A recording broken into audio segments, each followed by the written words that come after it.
Okay, so this is a video I pretty much have to do every single year. I'm already getting emails about tryouts for next season. And you guys know I've done a video on this before, but I feel like we need a public service announcement on how to handle tryouts for your son or daughter. So let's go. So it's crazy that tryout season is pretty much a month or two away. Most clubs will do tryouts probably in April, maybe even some in March.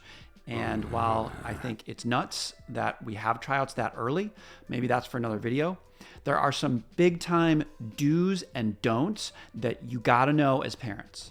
The first big do is if you are thinking about trying out for another club or another team, you need to contact that coach or that director of coaching or that club right now. You need time to assess the club. You need time for your player to actually go train with that specific coach or team.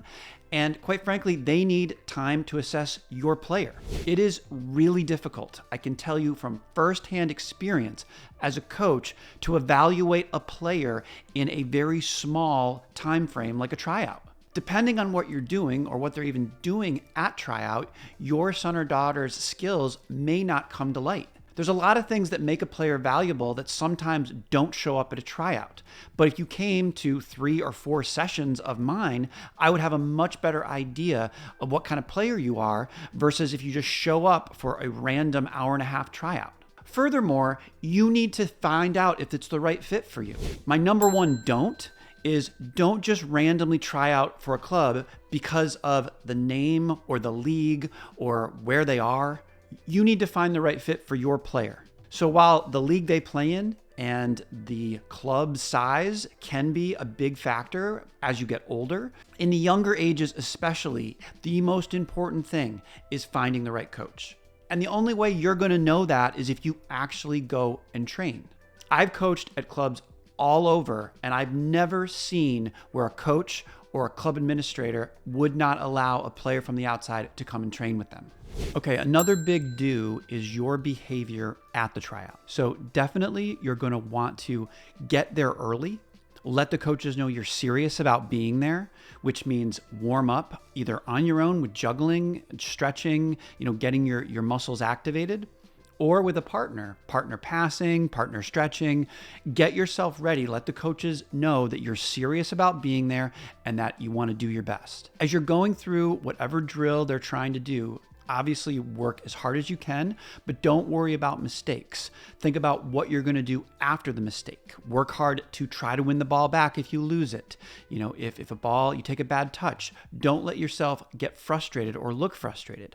A lot of times as a coach, and I'm doing an evaluation, I'm looking at what you're going to do after you make a mistake, not necessarily if you made a mistake or not. Make sure you ask the coaches, can I help you set up? Make sure you clean up, help clean up afterwards, pick up the balls, pick up puggles, pick up cones. Make sure you thank the coach after the tryout.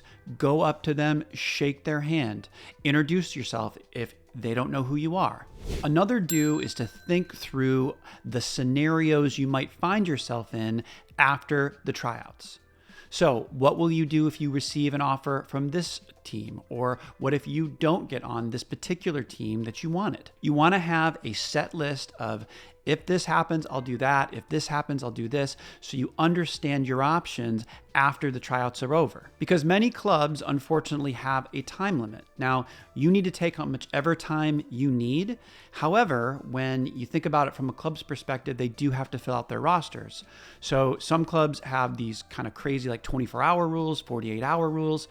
The idea should be you should have thought about this prior to the tryouts on what you might do.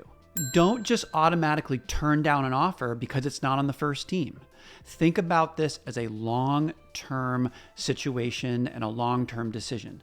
In many cases, I've seen players have better situations being on the quote second team or even the third team or the fourth team than they would if they were to go to a different club and be on the first team. Along those same lines, do not let a club or a coach pressure you into making a decision. You need to make the best decision for you and your family. Do understand development is a long-term process. So if you don't make the team that you want, you have a very important decision to make. You and your player can go one of two ways, and I have seen this over and over again. You can use not making a team as an opportunity. You can use this as a development opportunity, a learning lesson, and it can be something that's very beneficial because you can say to that player, listen, you didn't make this team. Now what you can do is you can work every single day for the next year to try to make it. The other way that parents tend to go on this is they blame the coach, they blame the club, they, get very frustrated or upset because their player didn't make a specific team. And I can tell you, coaches are going to make mistakes. Sometimes there's a player that maybe, at tryout didn't show out that well, or we didn't think was going to be where they were. And in 6 months, they're clearly developing at a higher rate. It's all about the message to your player and what lens you're looking at this through. Are you looking at it as a long-term scenario, or are you looking at it simply as, is my son or daughter on the quote first team? So many parents use this as an excuse to blame the coaches, blame the club. And it's, to me, a really vital opportunity and a great learning lesson that your son or daughter can take and make it a life lesson throughout their life.